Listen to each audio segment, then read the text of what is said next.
Hello everybody, transfer update time. Things are starting to move a little bit faster than they have been. I know a lot of clubs going away to kind of pre-season training camps and whatnot and wanting to get people in the building before they do. We are going to try and go through each and every team, each and every transfer through this close season. We've already done a couple of these videos, so I might refer you back to them. As usual, housekeeping, I'm going with Transfermarkt as my source for fees and things of that nature. If you want to debate anything, send them a strongly worded email and we will just focus on the players and the impact they might likely have at the championship clubs they will be at next season. And spoiler alert, I'm recording at just about 4 p.m.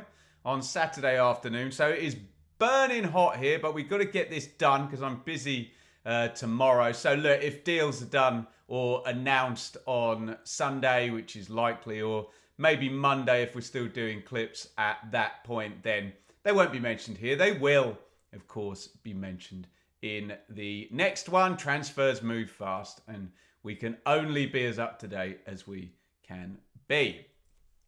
Are the parachute teams finally getting moving now? It does feel like, having said last week, oh, what are they doing? What are they waiting for? When are they going to spend any money? That we are now moving into what we always describe as this horrible, churny window where we expect a few players to go out for big money. They've got to spend very, very wisely with that parachute money coming in, with the idea that, well, you might not get promoted, so you can't completely gamble the farm. It's a tricky one, I know. First world problems, I guess, compared to most of the other squads. Would love that to be the case with massive saleable assets from Premier League squads and a vast amount of TV money coming in as opposed to all the other teams. But it can be a tricky one. Where shall we go first? Let's go into Southampton because we've actually got names announced there, whereas Ipswich, we think they're about to be announced. Maybe they'll be announced on stage with Ed Sheeran, who's playing 3 times over the weekend at Portman Road. But we've had one definitely announced at Southampton. Damien Downs in. Not Flynn Downs, Damien Downs. He is a 21-year-old centre-forward, US international indeed. Double figures with FC Köln in Bundesliga 2, as they were promoted last year. Southampton will hope that he is their top scorer and he will be playing once again for a team promoted from the second tier of a country's system up into the top tier. Look, he's young. I know there are other players at Southampton. I'd forgotten all about Ross Stewart, who is still there, isn't he? Who's a championship bagsman. So is Adam Armstrong. I know he was surplus to requirements last season in the Premier League and loaned out to West Brom. So plenty of names, faces that are ready to go. But this guy is obviously a Will Still guy, and whether that puts him ahead in the pecking order, Transfermarkt are reporting a fee of €8 million. So interested to see how that one goes. Very interested in all the United States signings, particularly with the amount of US money coming into English football, US ownership, and a World Cup happening over there. It's going to be a big boom in terms of US football all around the world. Tyler Dibbling is still at Southampton. We're imagining, and we'll talk about how Norwich are doing this very well later in the video. We're imagining he's going to go out at some point during the window, and Southampton are going to get a huge chunk of money coming in. So that's another thing that clubs with saleable assets do have to manage.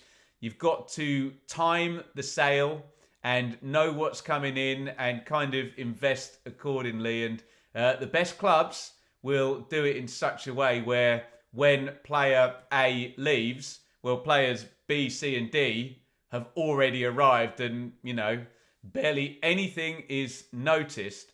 Ipswich Town will soon, we think, be announcing the signings of Cedric Kipre, who we think is just going to be depth at centre-half, but he's very well known in the Championship. He was a Corberon defender at West Brom, wasn't he? And he went on loan to Cardiff under Errol Balou, he's been out in France since then. He looks like he's going to be coming back. That seems a very sensible signing in terms of depth, maybe behind Dara O'Shea and Jacob Greaves. But he knows the deal. Whenever we see a player coming from a foreign league, we say, oh, well, they're going to have to get used to maybe going to Preston on a Tuesday and then down to Swansea or whatever on the Saturday. Well, he will know all about that and be ready to go.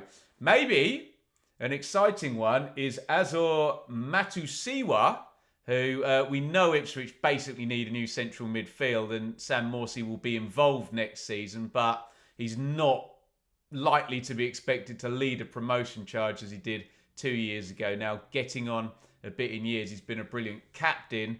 Obviously, Massimo Luongo has gone. That was the central midfield that got Ipswich promoted, and things not working in the Premier League with Calvin Phillips and Jens Kajust, both on loan and both neither at the club anymore. Matusiwa, we think, is going to come in for 10 million euros.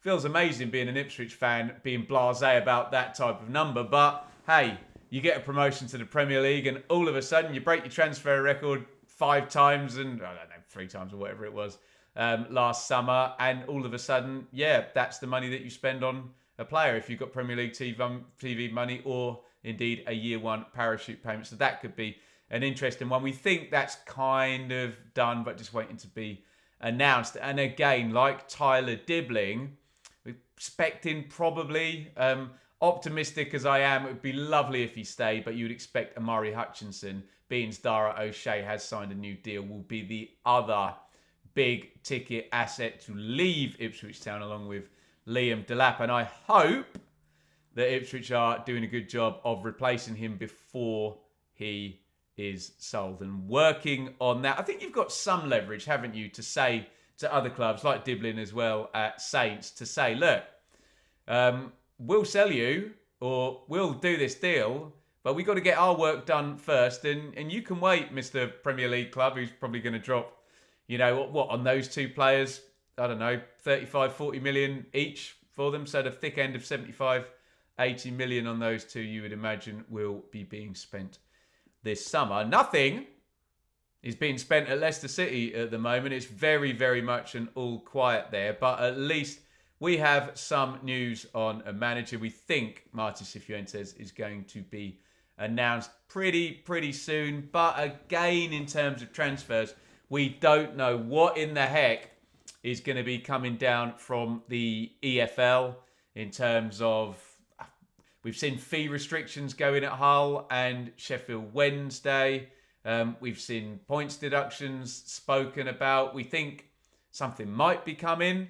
Can they get ahead of it, or have they already had to send benchmarking figures and whatnot across to the EFL that kind of not going to allow Leicester to do what they did last year and get in front of, or last year, 2 years ago, get in front of sanctions, or indeed not even submit the figures in the end? I mean, it worked out all right, didn't it, with 97 points in the promotion and no sanctions incoming, but we think it might be a little bit different at the King Power this season. And also lots of talk about the owners there not necessarily being in the best financial state. I'm not an expert on, what are they, Thai business, but I think some issues there with I won't say the family's name because it's got about 50 syllables there. So yeah, all quiet at Leicester, but it feels like we're getting moving at Ipswich and Southampton. I do still think, let me know in the comments if you agree with me, that Diblin and Hutchinson might be the big names going out. But I think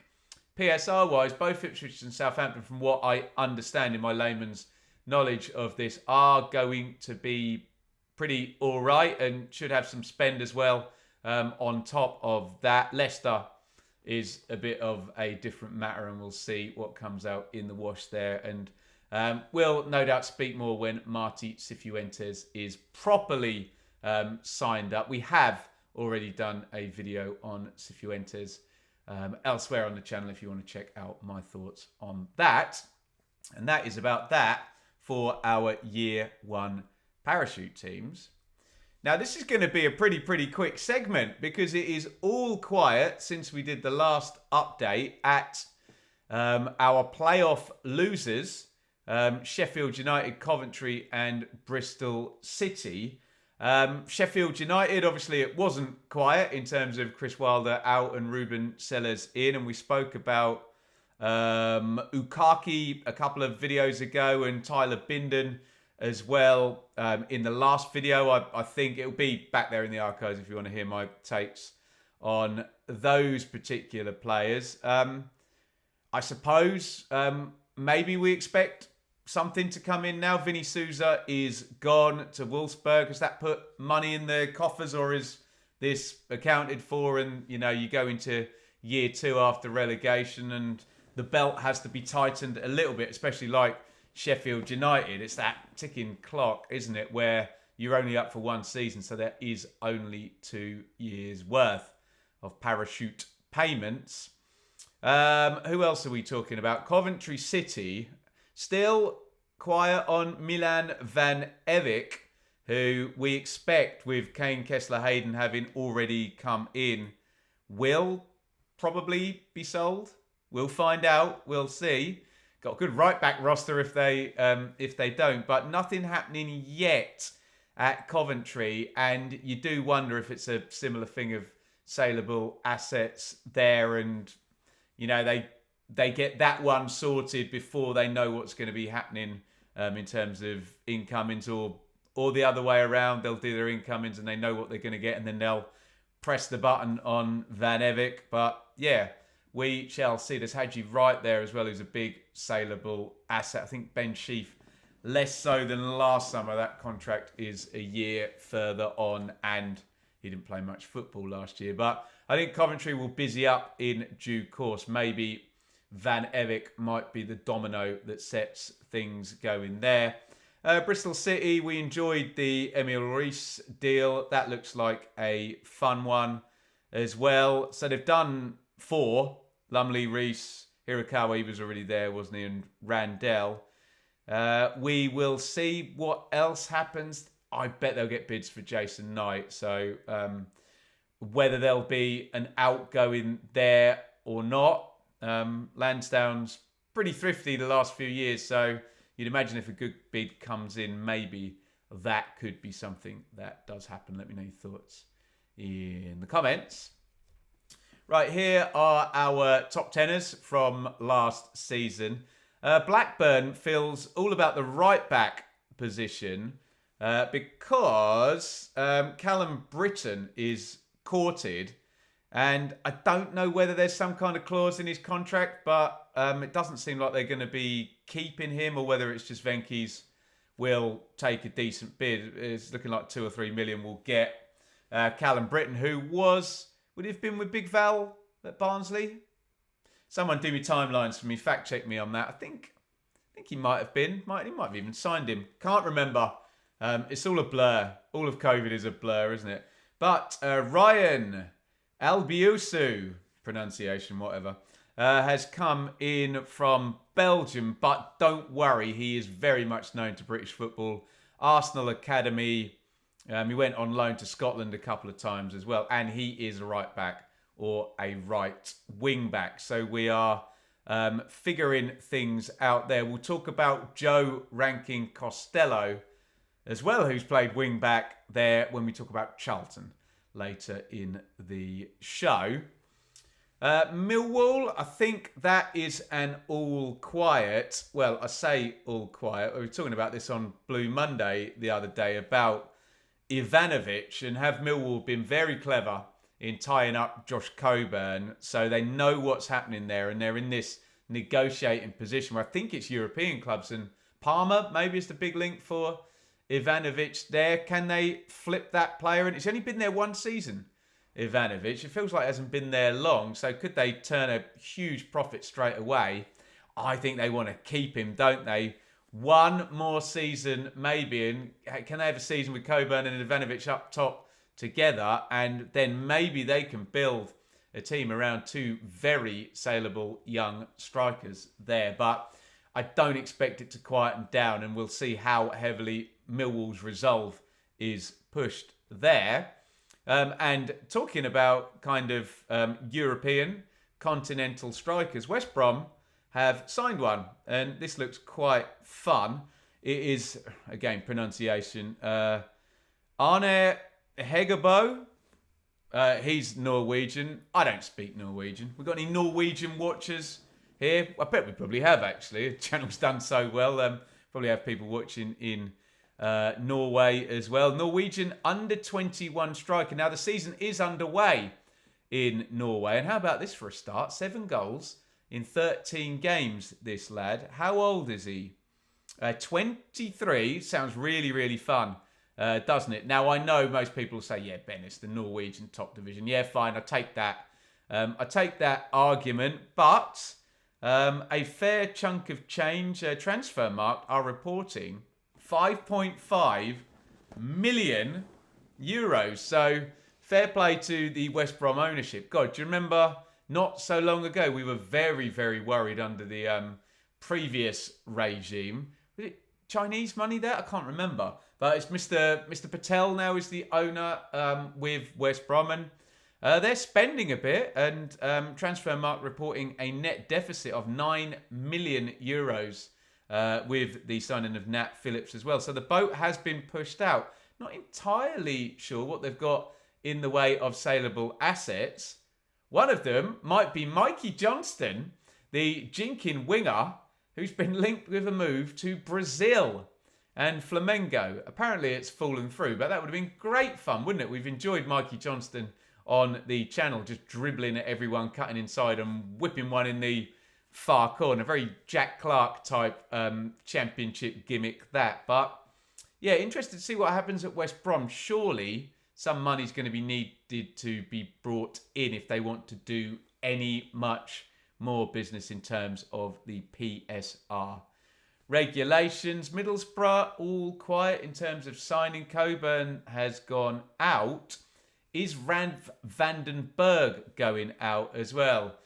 Centre half there who's played plenty for Boro. That would represent some good business because obviously he's pretty young, isn't he, Vandenberg? I get mixed up with 2 of them, isn't there? And he could be flipped fairly quickly. I do think you got to build at some point. If Coburn goes, I know he wasn't necessarily a first choice there. Vandenberg really very much was. Latte Lath very much was, and Hayden Hackney, who obviously all the Premier League clubs are fancying a look at, all being linked with going out. So I don't know, unless you can do all of this fairly soon in the window and allow Rob Edwards to shape a team, you don't want, say, Hackney going right late in the window and no chance to react. So I would expect Boro to be spending fairly soon, and I assume there's always some money. And Steve Gibson's very willing to spend it.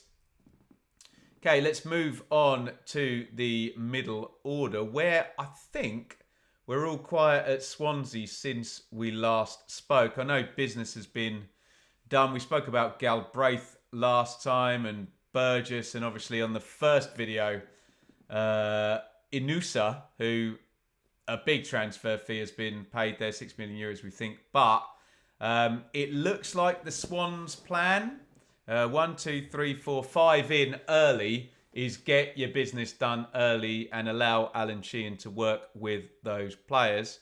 Again, disappointing they couldn't get any money for Darling, so I don't know whether anyone will be going out, and you can let me know in the comments who would be the likely parties there. Sheffield Wednesday, of course, are not going to be signing anybody because they are under a fee restriction embargo from the EFL, and they appear close. Negotiations are happening. Bids are being accepted to possibly changing ownership. So I'm sure Sheffield Wednesday fans, if they've even clicked on a transfer update video talking about the Championship, will not give 2 flying you-know-whats about transfers coming in. They might be concerned about Gassama. Links with Russ Martin up at Rangers and Gassama possibly leaving the building.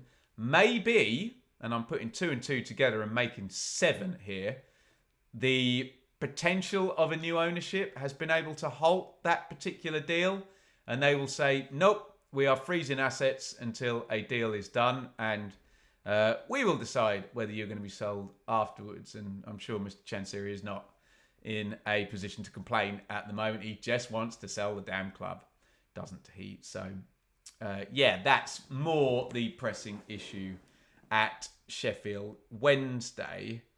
And Norwich are doing Norwich things. And by that, I'm going to be very kind. Nailing the transfer market like they do tend to, Norwich, because since we last spoke, Matthias Kvistgaarden, pronunciation, he's Danish, has come in from Brøndby in Denmark for, well, we know, £6.9 million because apparently he had a secret release clause, but it wasn't a secret to Norwich. And I think Celtic fans were a little bit disappointed that their sporting director didn't know the details of this clause because Norwich knew there will be no bidding war here. He's got to be sold for this amount. And if nobody else knew the clause, then, look, I'm no expert on how these things work. You wonder if you're in a situation where one party knows the clause, whether that clause might get leaked to maybe try and get someone to bid above the clause. But we know clubs really have to want a player to bid above any kind of release clause and put themselves in clear water. And also, I'm sure there's non-disclosure agreements around these things, which does beg the question, how on earth did Norwich know? I think if you're a Norwich fan, you say, look, it's very easy to get carried away with someone doing something clever in the background. The guy's got to be a good player and it's got to all work out. But would a bad player be a Danish international and have scored 23 goals last season in the Danish, whatever it's called, top division there? So fair play to Norwich. I think that sounds like a clever deal, well executed. And I mean, speaking of clever deals, well executed, you've got to say well done, Norwich. And I don't think this is even a Ben Napper. I think this is a Stuart Webber. Borja Sainz has apparently got everything lined up and cleared his desk and shaken hands with everybody on a £14 million deal with Porto. And you've got to say, again, brilliant from Norwich because, and look, don't be naive enough to think that a player who doesn't have a transfer fee is free. There are other things. There are other things spent on, quote, free transfers, but it's still going to be a hell of a profit. No transfer fee paid 2 years ago, and they're now flipping him for £14 million. And you have to say that is mighty impressive business from Norwich. And what we always said about Norwich was they were very, very clever at dripping out the parachute money and spending the money. And they're still doing it, aren't they? They invested in, who was it, Gabi Sara, who went last summer, and Jonathan Rowe came through, and there's money coming in for him. Okay, that's different. The likes of Johnny Rowe and, God, Ben Godfrey, Max Aarons, Todd Cantwell, Jamal Lewis. They've made a ton of money out of the academy and the youth prospects coming through. And they're doing a fine job with the likes of Sarah and Sainz here. We are still expecting Josh Sargent to go out. And every sensible bit of logic says that Norwich have done a fine job here of replacing Josh Sargent before he's even been sold with Matthias Kvistgaarden. But I've got to say, I know Birmingham are getting a lot of the attention and they're having a great window, aren't they? But are Norwich rivaling Birmingham here? I mean, it's one thing, Birmingham are doing an amazing job of attracting players. And again, don't believe that free transfers are free. But, you know, we've seen the likes of Damari Gray and Bright Asai Samuel. We'll talk about Birmingham properly in a bit, come in. But there's another side to business in the Championship when you don't have parachute payments. And I know people will say, Ben, well, Norwich did have parachute payments. Yeah, they did. And they were able to utilise them. But still, they spent well when they had them. And like I always say, make hay when the sun is shining. If you don't have a 70,000-seater stadium and 30 years of consecutive top-flight history, then you have to build stars and be prepared to sell them in English football. And there can't be many clubs that have raised more money. I'm thinking about Emi Buendia as well than Norwich have. So I don't know. I'm going to put it out there that I know Birmingham are probably the studs of the transfer window at the moment. But really, are the unsung heroes of the transfer window so far Norwich City? I think they probably are. And I think they are doing a mighty fine job here. And if Norwich end this window, and we've all said Sainz, Sargent, Nunes, 1, 2 or 3 of them are going to be sold. Say 2 of them are sold, but they've invested well. And we've not mentioned Jacob Wright and Vladan Kovacevic and Jakov Medic and Harry Darling. That's a brilliant signing. Again, free transfers aren't free, but they didn't pay a fee, a traditional transfer fee. They've sorted out the goalkeeper position. I don't know. I mean, I'd be pretty excited if I were a Norwich fan. I did an interview with David Johnson, the brilliant ex-Ipswich Town and Nottingham Forest player on the Blue Monday channel a while ago.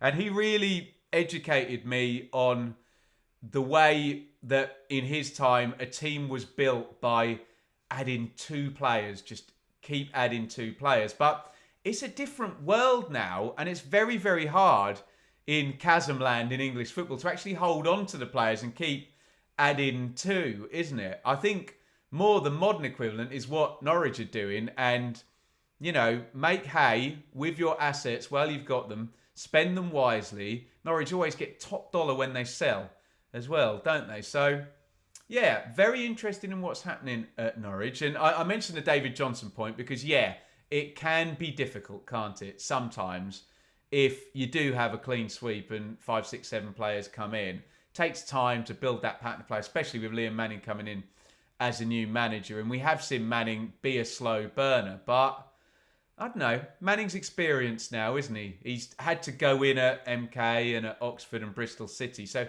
he's done this before. So maybe that means things will move quicker. And maybe we'll see Norwich, quote, in and around it. But yeah, this is a transfer update video.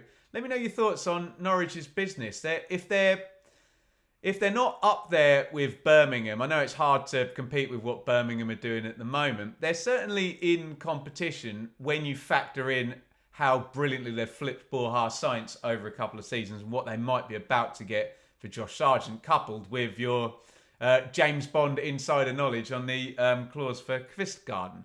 Let me know your thoughts on all of that down there in the comments. Things happening at Watford, where, sorry, let me just scroll down here because that begins with a W. Watford have bought in 19-year-old Othmane, pronunciation, Mama, who comes from Montpellier, who were, I believe, I'm just trying to find the right place on my notes, relegated from French Ligue 1 last season. A Moroccan under-20 winger. Who's the lad they've got? Loser. Is he Moroccan as well? I don't know, but Watford have been very good with the kind of entire global reach and South American players and, you know, African players as well. So, well, I suppose North African to be correct there with Moroccan, isn't it? I think I'm right in saying that. Oh, God, it's bloody minefield, isn't it, with geography? You'll upset somebody by suggesting something's the wrong place. Caleb Wiley, we think, is coming on loan. Wiley, remember him? Next thing I'm wearing the Rolex. From Chelsea.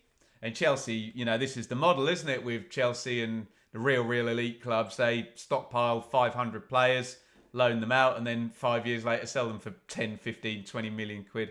Pape Diallo from France, we're expecting to come to Watford as well. But the gossip report that I read suggests that Norwich might be interested in him as well, especially if they've got some Borja Sainz money soon to be burning a hole in their pocket. Where are we going next? We're going to the kind of bottom half teams. I think we are all quiet at QPR since we last spoke. Be interesting to see what Julian Stefan does.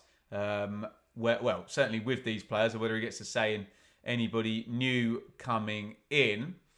Pompey, we mentioned the Aussie guy last time, look like they're close on John Swift, which I think is a lovely deal. John Swift is a player that fascinates me because he's one of those guys that has been in the Championship for a while where you think, oh, that guy's really good. What is stopping him being a Premier League player? And he's been a top Championship player at time, a blooming numbers guru with Reading and with West Brom from an attacking midfield position. I know there's been injury issues.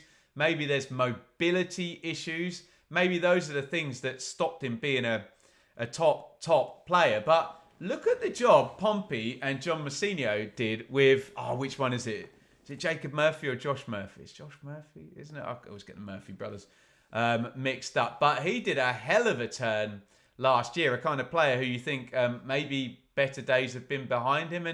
And he was top guy, wasn't he, on assists in the end, Murphy. So are Pompey thinking, right, no, let's take John Swift and let's, wrap him in cotton wool, make him the main man in our attacking midfield area here. I know he's played more as a number 6 as well for West Brom, hasn't he, rather than a number 8 or a number 10.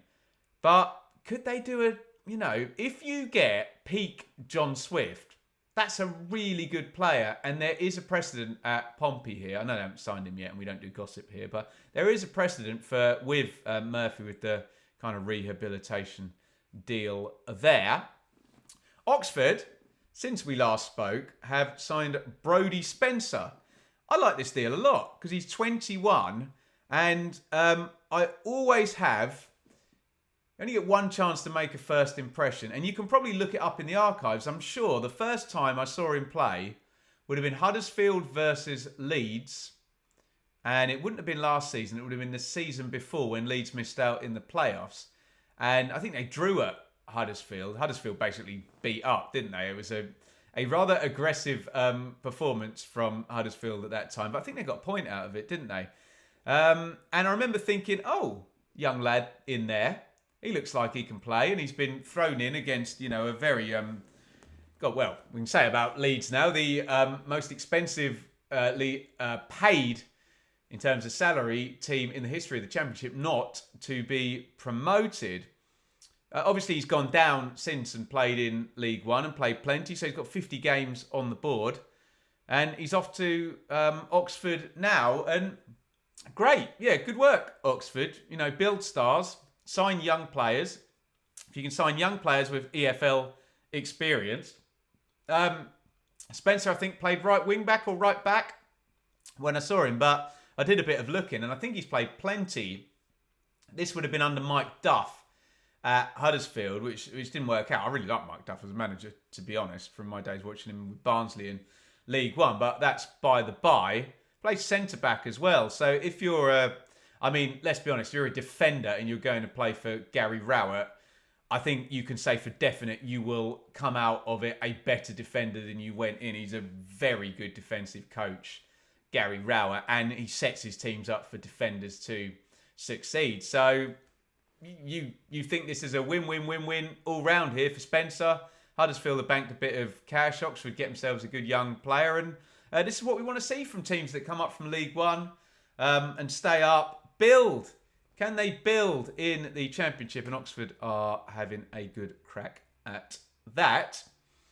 Stoke City have signed a player who had a good crack at a football career. I tell you, Aaron Cresswell. What a run he had for West Ham in the Premier League. 350 plus games. And obviously I know only too well because I'm an Ipswich fan and West Ham signed him from Ipswich. And he was like one of the, two players, him and Tyrone Mings, that Ipswich actually managed to kind of produce, flip, sell on under Marcus Evans. They just never, ever got it right under that godforsaken ownership and that kind of period of time. And Cresswell comes in, obviously this is John Walters' link, who is sporting director, head of football, whatever. It's about 18 different titles they have for the same job, don't they, across English football now. They would have played together, wouldn't they, Walters and Cresswell at Ipswich. And yeah, you just bring in a player. It's like a 1-year deal. I'm sure the salary will be fairly tasty for a player who's played 300 Premier League games. But it'll just be great to have around if you want someone driving standards. A great set play taker as well.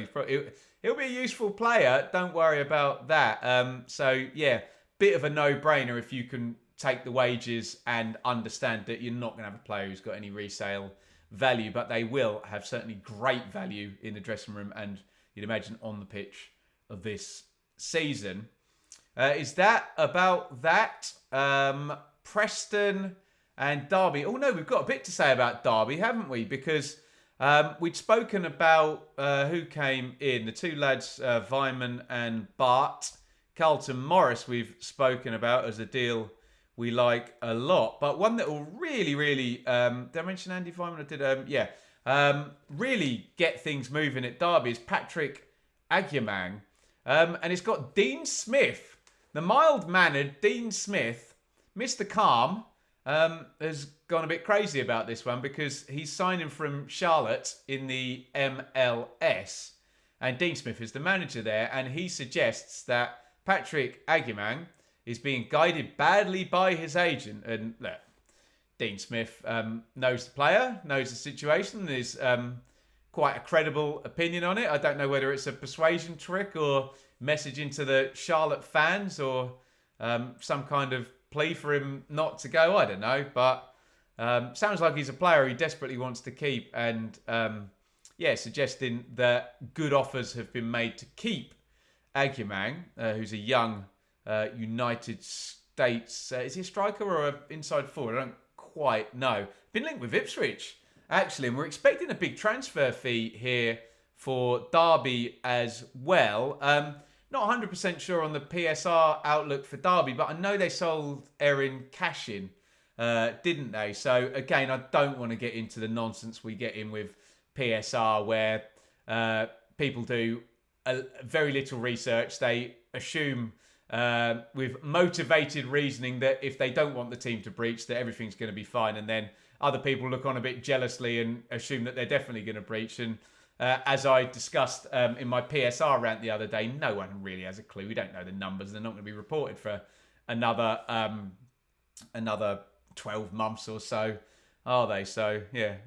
Bring your spreadsheet from Derby's CFO and I'll entertain the conversation. But otherwise, I would assume that they're not being silly here. And, if they can spread what might be a £6-8 million deal across 4 years of worth of books, then I'm sure they'll be okay to do it. And, just very excited to see whether we get John Eustace, who's seemingly been in crappy situations and not been in them long. Can we get a long run here of him at Derby? Because if he's as good as we think he is, watch Derby go up the league, put it that way. We're worried a bit about Hull going down the league. And again, I'll say the same thing I said about Sheffield Wednesday, where the conversation is more about, what's happening with the owner, and the embargo there is for fee restrictions. And I believe they can't pay fees for loan signings either. So it's going to be quiet at Hull until that is sorted out. And Mr. Ilachali says he would sell for the right money. He's not gone full, I don't want it, someone buy it. But certainly sounds like he's prepared to listen and maybe prepared to get out of Dodge now, having gambled a little bit and missed out and sacked lots of managers in very short time. So, again, like Sheffield Wednesday, not quite as pressing, but certainly more pressing things to talk about when it comes to Hull. Well, here they are. It's our latest Birmingham update. And to be honest, I think all of the big news went in last week, where Birmingham just had that sensational week. One of them didn't announce by the time we'd spoken, and that was Kanya Fujimoto. So last week we had this, who was it, all in one go? It was Doyle, Bright Asai Samuel, Damari Gray, and Koyogo Furuhashi. And then I think literally I'd done the video and people would comment on the video saying, Ben, another one. what's that clip of that woman that always gets used? Oh no, not another one. It was kind of like that, wasn't it? So Kenya Fujimoto, 100 plus top flight Portuguese appearances. It says they've got him at a good age, 26.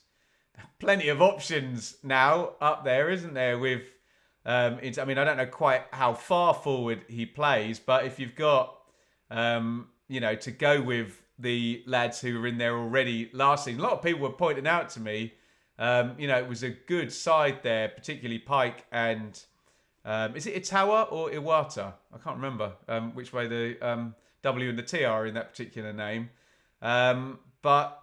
Yeah, Stansfield obviously was the flagship guy as well last season, and it might be a bit brutal at Birmingham. I think things might move quite fast. Players, I'm thinking about Alfie May for some reason. Players that did a massive turn in League One might find themselves down the pecking order pretty quickly as Birmingham have their foot flat down on the pedal.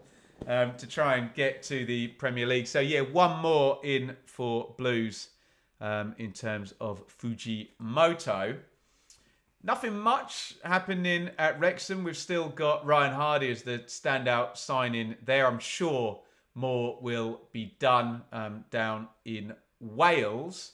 But plenty going on at Charlton. And it's a well-worn path, apparently, from near where I live down the M1. God, which way would you go to Charlton? Would you risk going through central London? Is that a Blackwall tunnel jobby, that one? Or would you go around the M25 and then what would it be, the A2? Around that side?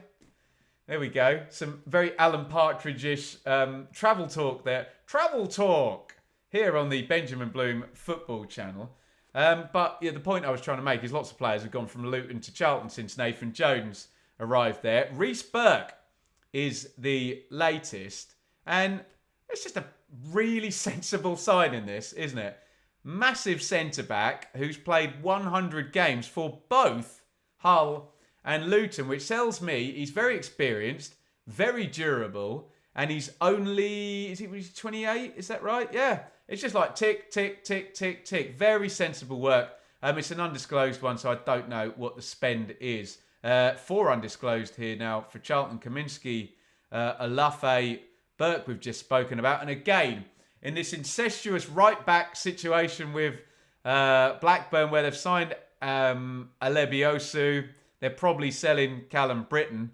Joe Rankin-Costello has gone out there. And that's an interesting one, actually, because he's played 130 games for Blackburn. I think he played 30 plus last season, and it looks very much like, correct me if I'm wrong, if you know better than me, Big Val's gone in there, and he doesn't fancy Joe Rankin-Costello, and he's pretty quickly, pretty good. Apparently Larry David is doing something with the Obamas. Please don't ruin your Seinfeld and Curb legacy. I'm sure it'd be genius if it's Larry, but I'm getting very sidetracked on Charlton. Sorry, Charlton fans. I'm talking about travel and Curb Your Enthusiasm. It's very hot. Maybe that's why my brain's not working properly. So yeah, Rankin-Costello in. And I say this a lot when I talk about Charlton and Nathan Jones. You do have what I would consider a very manager-first situation. And I know I'm not being unkind to Nathan Jones, but it's very much people will march to the beat of his drum, and you put players in, and we know what his system's going to be. We know what he's going to ask them to do. So it's very much a case of it'll be, right, Rankin-Costello, if he is going to be utilised as a wing-back down there, can you run, can you press, and can you do this one thing, cross the ball to the back post or whatever it's going to be. And fair play to Nathan Jones, it normally works. And in the Championship, it worked pretty well as well, didn't it? He got to a playoff semi-final and then he left Luton before they went on to win the playoffs. And Miles Leaburn, who Sam has spoken about with far more knowledge than I on the Championship check-in as a player he likes very much, has signed a new deal. So, in my optimism ranks, and when we clip out teams that are having a good transfer window, I think Charlton might be becoming one of them. aren't they? I know Birmingham get all the headlines. Norwich I'm very high on. I'm starting to enjoy Derby. Charlton would be in there as well. Let me know your thoughts on Charlton and your thoughts on who is having the best transfer window. You can congratulate me in the comments because in this heat wave, which I do love at the moment, I'm having to be very tactical about this. I've tried to wait for the sun to go the other side of the house, but I'm in a garage and it's just either very hot or very cold. So what I'm literally having to do at the moment, guys, world's smallest violin here, is put on a shirt, and I will literally now have to go and get changed and put this in the wash because it's very hot in here. But for you guys, I want the lighting, I want the production, and I'm not putting a fan on and having in the background for you lot. You deserve better than that because you support the channel absolutely bloody brilliantly, and you deserve me to put in maximum effort. Speaking of which, do hit the thumbs up button and hit subscribe if you enjoyed this video. And what we'll do, we'll stick up a link to a playlist. I think I've got a playlist of all the transfer updates going on YouTube, so you can see what's going on. And I know we've done 46 minutes on this one, and we've done an hour on some of the other ones. We have put plenty of clips in there if you just want to focus in on specific bits. Right, to the shower!